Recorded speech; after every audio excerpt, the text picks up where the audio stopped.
तो hello guys, कैसे हो आप सभी को हमारे एसके क्रांतिकारी एकेडमी में स्वागत है। जैसा कि आप सभी जानते हो कि कल जो है वो हम लोग स्मृतियाएं पढ़ रहे थे और किसी प्रकार के टेक्निकल खराबी आ गई थी जिस कारण से वह क्लास पूरा नहीं हो पाया था। हमारे क्लास जो है वो स्मृतिया पर ही जाकर समाप्त हो गई थी, समझ रहे हो ना, बंद हो गया था। तो आज हम वहीं से स्टार्ट करेंगे जो पिछले लेक्चर में छोड़े थे। तो इससे पहले जो है वो आपका 3 की 4 लेक्चर करा दी गई है, प्लीज वो जाकर देख ले। अगर वो आप नहीं देखोगे तो ये आगे की लेक्चर समझ में नहीं आएगा। तो चलो स्टार्ट करते हैं। स्मृतियां लिखो, स्मृतियां। अब देखो स्मृति कितने प्रकार के होते हैं पता है? स्मृतियां जो है वो 2 प्रकार के होते हैं। कितने प्रकार के होते हैं? 2 प्रकार के होते हैं, जिसमें से पहला जो है वो आपका मनुस्मृति हो जाता है। क्या हो जाता है? मनुस्मृति हो गया, मनुस्मृति। और दूसरा नंबर में जो सेकंड नंबर है उस पर हो जाता है नारद स्मृति। कौन से स्मृति हो जाता है? नारद स्मृति हो जाता है। तो ये जो मनुस्मृति है यह सबसे क्या है? सबसे प्राचीन स्मृति है। क्या है? सबसे प्राचीन स्मृति है, समझ रहे हो? और इसमें हमें क्या होता है? ये जो स्मृति है मनुस्मृति, इसमें हमें शुंग वंश, कौन से वंश बाबू? शुंग वंश के बारे में, शुंग वंश के बारे में हमको विवरण मिलता है। और ये जो नारद स्मृति है इसमें हमको गुप्त वंश के बारे में, कौन सी वंश? गुप्त वंश के बारे में हमको जानकारी मिलता है। तो यहाँ तक हम पिछले लेक्चर में करा दिए थे, लेकिन टेक्निकल प्रॉब्लम हो गया था, इसलिए आज फिर मतलब ये जो लेक्चर है इस लेक्चर में इस जो ये जो टॉपिक है इस टॉपिक को मैंने दोबारा करवा दिए। तो स्मृति जो है वो 2 प्रकार के होते हैं, एक मनुस्मृति और दूसरा नारद स्मृति। ये जो मनुस्मृति है यह सबसे प्राचीन स्मृति है और इसमें हमें शुंग वंश के बारे में विवरण मिलता है, मतलब जानकारी मिलती है। फिर आ जाते हैं नारद स्मृति। ये जो स्मृतियां है इस स्मृति में हमें गुप्त वंश के बारे में जानकारी मिलता है। तो आप स्क्रीनशॉट ले सकते हो।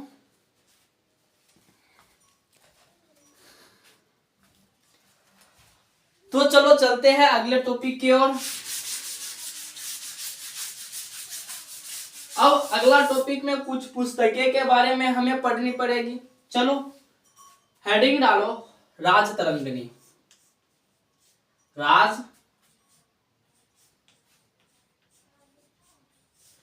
राजतरंगिणी ये जो पुस्तक है ये किसके द्वारा लिखा गया है? सबसे पहले यह टॉपिक, सबसे पहले ये जो पुस्तक है वो इस पुस्तक के लेखक कौन है बताओ? ये जो पुस्तक है इसके लेखक कौन है? तो इस पुस्तक का संकलन जो है वो कलहन के द्वारा किया गया है। किसके द्वारा किया गया है बाबू? इस पुस्तक का संकलन कलहन के द्वारा किया गया है। और इस पुस्तक में जम्मू कश्मीर है। किसके? जम्मू कश्मीर, समझ रहे हो? इसमें जम्मू कश्मीर के बारे में वर्णन मिलता है। जम्मू कश्मीर के बारे में वर्णन मिलता है। क्या मिलता है? इसमें हमको जम्मू कश्मीर के बारे में वर्णन मिलता है। आई होप आप लोगों को यहाँ तक बहुत अच्छे तरह से समझ में आ गए होंगे। तो हमने देखा कि ये जो राजतरंगिणी पुस्तक है इसमें इसके लेखक जो है वो कलहन है। कौन है? कलहन है। और ये जो पुस्तक है इसमें जम्मू कश्मीर, ये जो पुस्तक है ये पुस्तक जम्मू कश्मीर के इतिहास के बारे में वर्णन मिलता है, समझो ना। अब जो नया पुस्तक है इस पुस्तक का नाम है अर्थशास्त्र। कौन सी पुस्तक? अब लिखो सेकंड नंबर में लिखो अर्थशास्त्र। कौन? अर्थशास्त्र, अर्थशास्त्र। अब ये जो पुस्तक है यह किसके द्वारा लिखा गया है? सबसे पहले लिखा गया है, किसके द्वारा लिखा गया है? तो ये जो पुस्तक है यह चाणक्य, चाणक्य, कौटिल्य, समझ रहे हो, चाणक्य, कौटिल्य, विष्णुगुप्त, ये एक ही व्यक्ति के इतना नाम है, समझ रहे हो। तो यह पुस्तक चाणक्य द्वारा लिखा गया है। इसमें हमें कौन से वंश के बारे में जानकारी मिलता है, तो इसमें हमें मौर्य, क्या है, मौर्य वंश के बारे में जानकारी मिलता है। फिर इसके बाद इसमें किसका वर्णन किया गया है, इसमें वर्णन किया गया है, क्या है, इसमें वर्णन किया गया है, किसका वर्णन किया गया है, इसमें राजनैतिक, क्या है, राजनीतिक का वर्णन किया गया है। अब एक महान लेखक था, क्या था बाबू, अब एक महान लेखक था, एक महान लेखक थे, पता है, जिसका नाम था मैकियावेली, मैकियावेली। ये जो मैकियावेली है, क्या है, मैकियावेली, इनके द्वारा पता है एक बुक लिखी गई थी, क्या, इनके द्वारा एक बुक लिखी गई थी और इसके बुक का नाम है द प्रिंस, क्या है, द प्रिंसेस, क्या है, द प्रिंसेस। ये जो द प्रिंसेस पुस्तक है, क्या है, ये जो द प्रिंसेस पुस्तक है, इस पुस्तक की तुलना, क्या बाबू, इस पुस्तक की तुलना जो है वह किससे किया गया है, इस पुस्तक की तुलना अर्थशास्त्र, किससे, अर्थशास्त्र से किया गया है। तो आई होप ये पुस्तक भी आपको भली भांति समझ में आ गया होगा। तो ये जो अर्थशास्त्र पुस्तक किसके द्वारा लिखा गया, विष्णुगुप्त चाणक्य के द्वारा लिखा गया है। इसमें हमें मौर्य वंश के बारे में जानकारी मिलती है, समझ रहे हो, और इसमें राजनीतिक का वर्णन किया गया है। अब आपसे एग्जाम में क्वेश्चन पूछ सकता है कि बताओ ये जो अर्थशास्त्र पुस्तक है यह किससे संबंधित है, आपको दे देगा राजनीतिक से संबंधित, ऑप्शन नंबर ए दे देगा राजनीतिक, ऑप्शन नंबर बी दे देगा भ्रष्टाचार, ऑप्शन नंबर सी दे देगा दोनों, या फिर ऑप्शन नंबर डी दे देगा क्या, इनमें से कोई नहीं। तो आप क्या मारोगे, राजनीतिक। यह पुस्तक किससे संबंधित है बाबू, राजनीतिक से संबंधित है। अब एक महान लेखक थे जिसके नाम क्या थे बाबू, मैकियावेली। मैकियावेली ने एक बुक लिखा जिसका नाम द प्रिंसेस, और ये जो द प्रिंस है, द प्रिंसेस, इसकी तुलना किससे की गई है, अर्थशास्त्र। तो अर्थशास्त्र मतलब इसकी तुलना किससे की गई है, अर्थशास्त्र से किया गया। आई होप यहां तक किसी को कोई दिक्कत नहीं हुआ होगा। तो आपसे क्वेश्चन ये भी पूछ सकता है कि बताओ द प्रिंसेस की तुलना किससे किया गया है, तो आप क्या बोलोगे, अर्थशास्त्र। द प्रिंसेस की तुलना किससे की गई है, अर्थशास्त्र। अब इसमें एक नोट करके लिखो, क्या, एक नोट करके लिखो। अब देखो भारत के मैकियावेली किसे कहा जाता है, क्या है, भारत के मैकियावेली, क्या है, भारत के मैकियावेली, पता है चाणक्य को कहा जाता है, क्या, चाणक्य को कहा जाता है, डन। तो भारत के मैकियावेली किसे कहा जाता है, चाणक्य को कहा जाता है। तो आई होप यहां तक किसी को कोई दिक्कत नहीं हुआ होगा। अब चलो आगे की जो पुस्तक है उस पुस्तक के बारे में पढ़नी है। चलो आगे की पुस्तक के बारे में हम बात करेंगे।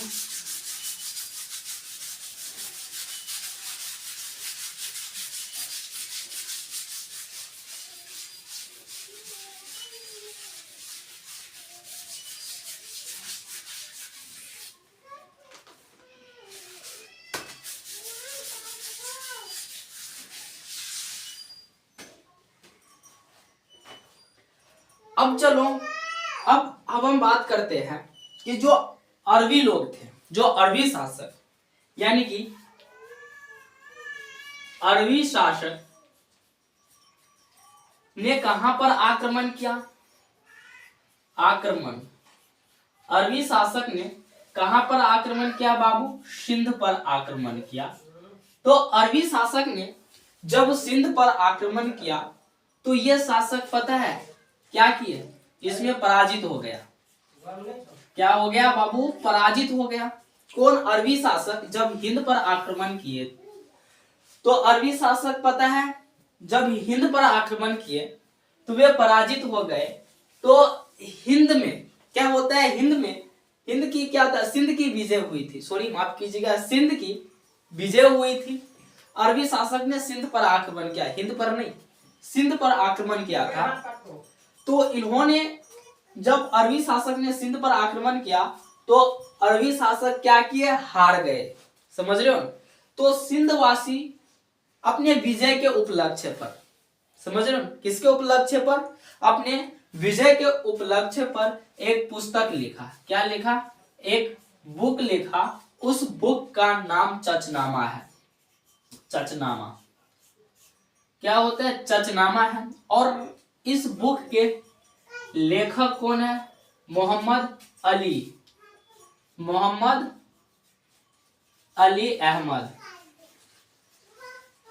मोहम्मद अली अहमद। तो अब देखो, अब समझो इस बुक के बारे में। देखो हिंद शासक, माफ कीजिएगा हिंद नहीं, अरबी शासक ने जब सिंध पर आक्रमण किए थे तो वे पराजित हो गए। तो सिंधवासी अपने विजय के खुशी में, किसके? विजय के खुशी में एक बुक लिख डाला जिसका नाम है चचनामा। और इस चचनामा के लेखक कौन है? इस चचनामा के लेखक है मोहम्मद अली अहमद। क्या है? मोहम्मद अली अहमद। चलो आगे की जो बुक है उसके बारे में भी हमें पढ़ना पड़ता है।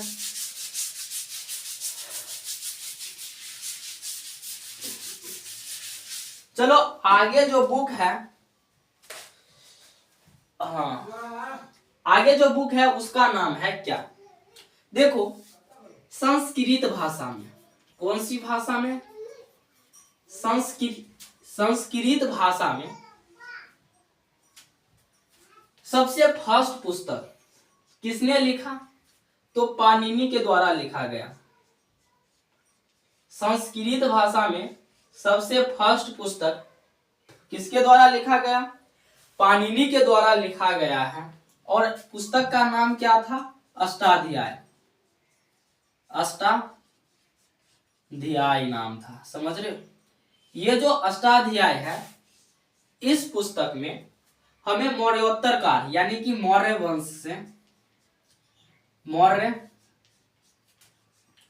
वंश से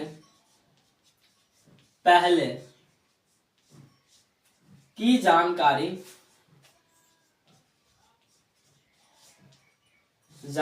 मिलती है। समझ रहे हो?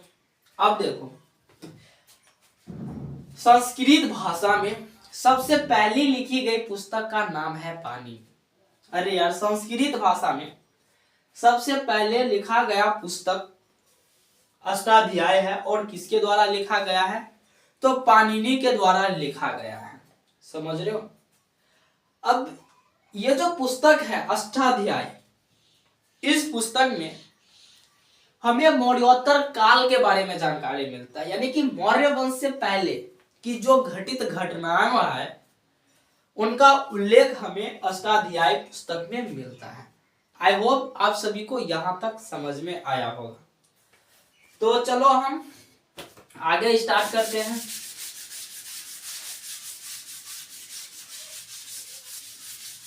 अगला पुस्तक है गाग्री संहिता। कौन सी पुस्तक है? गाग्री संहिता। समझ रहे? ये जो पुस्तक है यह किसके द्वारा लिखा गया है? यह कात्यायन द्वारा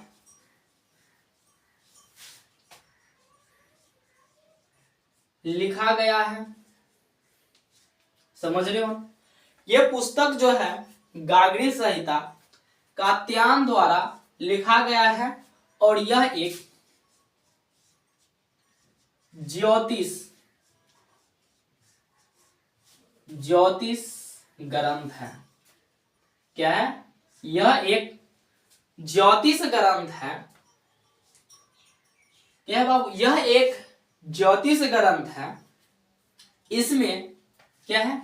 ये जो पुस्तक है इसमें यवनों के क्या है? यवनों के आक्रमण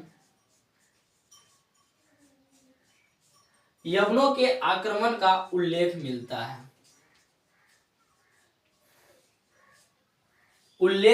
है। समझ रहे हो? गाग्री संहिता किसके द्वारा लिखा गया है? कात्यायन के द्वारा लिखा गया है। समझ रहे हो? और यह एक ज्योतिष ग्रंथ है और इनमें यवनों के आक्रमण के बारे में उल्लेख मिलता है। बस इतना ही हमें ध्यान रखना है, इससे ज्यादा और कुछ नहीं पढ़नी है। देखो लूसेंट, अगर आप लूसेंट पढ़ते हो ना, उसमें बहुत से चीजें हैं। समझ रहे हो? बहुत से चीजें। और उस लूसेंट में क्या छोड़ना है और क्या पढ़ना है, समझ रहे हो? वो चीज हम आपके आगे पेश करता हूं। समझ रहे हो? अब बहुत से लोग ऐसे होते हैं जो लूसेंट के बुक खरीदते हैं और एक लाइन से पढ़ते चले जाते हैं। समझ रहे हो? अगर आपको एग्जाम निकालना है, वो भी कॉम्पिटिटिव एग्जाम, तो आपको क्या छोड़ना है और क्या पढ़ना है, यह चीज का ज्ञान भली भांति होनी चाहिए। तो मैं भी बहुत से चीज छोड़ता हूं। क्योंकि वो सब इंपॉर्टेंट है ही नहीं एग्जाम के दृष्टिकोण से।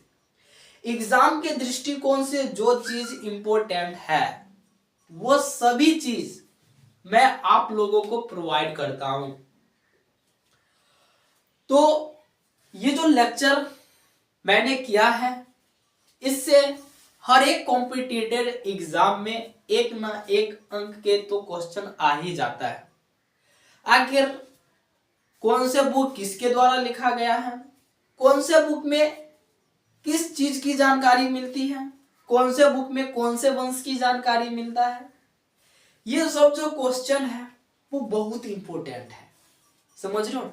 अगर आप तक हमारे वीडियो पहुंचता है, अगर आप देखते हो, तो प्लीज जितना चीज हम लिखवाते हैं यहाँ पे, सिर्फ आप उतना पढ़ लीजिए, बस काफी है कॉम्पिटिटिव एग्जाम के लिए। समझ रहे हो?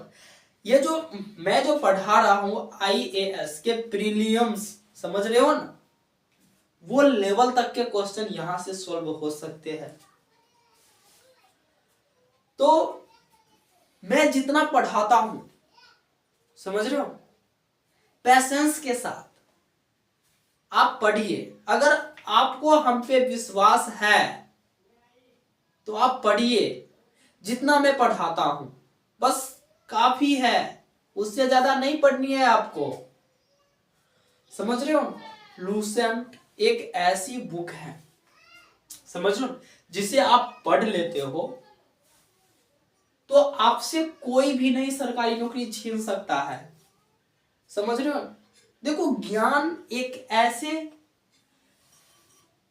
तोहफा है, ज्ञान एक ऐसी तोहफा है जिन्हें मैं और हमारे पास जितने ज्ञान है, उन सभी ज्ञानों को मैं आप तक इस क्लास के जरिए, इस लेक्चर के जरिए पहुंचाना चाहता हूं। समझ रहे हो ना? तो कहीं ना कहीं मैं इतना मेहनत करता हूं, तो आपका भी फर्ज बनता है कि आप हमारे वीडियो को लाइक करें, शेयर करें, हमारे चैनल को सब्सक्राइब करें। समझ रहे हो? अगर आप हमें सपोर्ट नहीं करोगे तो हम यहीं पे रह जाएंगे। तो आप सभी से मैं आग्रह करता हूं कि प्लीज आप हमारे चैनल को बढ़ाइए, पूरे भारत में फैला दीजिए, लेकिन फैलाइए, क्योंकि यहां पर पूरे फ्री में, पता है, लूसेंट की बुक करवाया जाता है। पढ़िए आके और अपने दोस्तों को शेयर करिए। तो चलिए हम फिर मिलते हैं अगले लेक्चर में। तो अगर आपको हमारे यह लेक्चर पसंद आता है तो प्लीज आप लाइक करें, हमारे चैनल को सब्सक्राइब करें और आप अपने दोस्त, बहन, रिश्तेदार जो भी कंपटीशन एग्जाम के तैयारी कर रहा है उन तक प्लीज पहुंचाइए यह वीडियो को, क्योंकि पूरे YouTube पर, समझ रहे हो, पूरे YouTube पर आपको फ्री में जो कंटेंट मैं प्रोवाइड कर रहा हूं, मुझे नहीं लगता है कि कोई और प्रोवाइड करेगा। इस तरह से मैं बोर्ड पे जो लिख रहा हूं कोई नहीं लिख के देगा, समझ रहे हो ना, कोई नहीं लिख के देगा।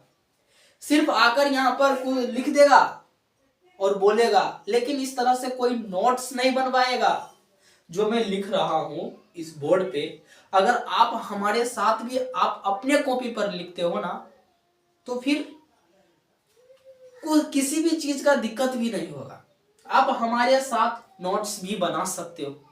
बस जितना मैं लिखाता हूं उतना लिख लीजिए, याद कर लीजिए और हमारे साथ, अभी तो मेरा चैनल नया नया ही है, बस 10-15 1-2 महीना पढ़िए। उसके बाद अगर आपको मैं जीके जीएस में इतना मजबूत कर दूंगा, इतना मजबूत कर दूंगा कि आप सोच भी नहीं पाओगे। हमारे प्लेटफॉर्म पर कमजोर से भी कमजोर छात्र को यहाँ पर पढ़ाया जाएगा और उसे समझ में नहीं आएगा तो आप कमेंट कर सकते हो हमारे। तो चलो आज हम यहीं तक रखते हैं और कल मिलेंगे फिर से, यहाँ के जो आगे की टॉपिक है वो स्टार्ट करेंगे। Bye bye.